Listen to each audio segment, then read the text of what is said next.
महिला सक्षमीकरण। इतिहास के पन्नों पर मुद्रित है जिसकी गौरव गाथा, होलकर वंश की तेजस्विनी वह पुण्य श्लोक अहिल्या माता। जब समाज में स्त्रियों का स्थान निकृष्ट दर्जे का माना जाता था, तब पति के साथ सती न जाकर जिन्होंने प्रवाह के विरुद्ध जीने का निर्णय लिया और अपना संपूर्ण जीवन धर्म की रक्षा के लिए और समाज उपयोगी कार्य करने में समर्पित कर दिया, वह कर्मयोगिनी है अहिल्या माता। एक स्त्री में जितने गुण हो सकते हैं, उन सभी गुणों से सुशोभित और जनता द्वारा प्रेम पूर्वक दिए गए अनेक विशेषणों से मंडित और प्रत्येक स्त्री की आदर्श मूर्ति हो, ऐसी प्रातः स्मरणीय है अहिल्या माता। एक स्त्री ही दूसरी स्त्री का दुख समझ सकती है। इस बात का परिचय उनके द्वारा किए गए अनेक स्त्री पूरक सुधारों में मिलता है। उस समय की सामाजिक धारणाओं को गलत साबित करते हुए एक स्त्री भी उत्तम शासक बन सकती है, इसका वे स्वयं एक उदाहरण बनी।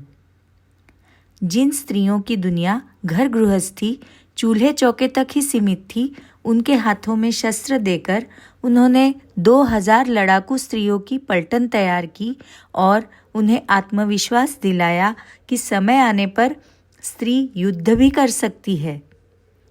उन्होंने पर्दा प्रथा का भी विरोध किया। उन्होंने स्वयं के पुत्र के विवाह में दहेज न लेकर स्वतः दहेजबंदी की शुरुआत की।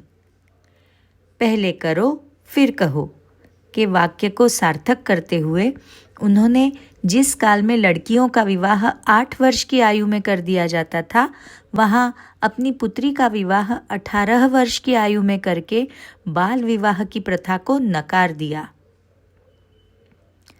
उन्होंने अपनी पुत्री के विवाह में स्वयं ही कन्यादान किया और घर के श्राद्ध कर्म भी वे स्वयं ही करती थीं। उन्होंने समय समय पर सिद्ध किया कि एक स्त्री समाज में सुधारों की शुरुआत अपने घर से ही कर सकती है। उस जमाने में विधवा स्त्रियों के साथ हीनता का व्यवहार किया जाता था। अहिल्या माता ने विधवा स्त्रियों की संपत्ति सरकार में जमा न करके उन्हें दत्तक लेने की अनुमति व अधिकार दिया। उनके मनोबल और आत्मविश्वास को बढ़ाने के लिए कुटीर उद्योगों को प्रोत्साहन देकर स्त्रियों के लिए रोजगार स्थापित किया। स्त्री अबला नहीं सबला है।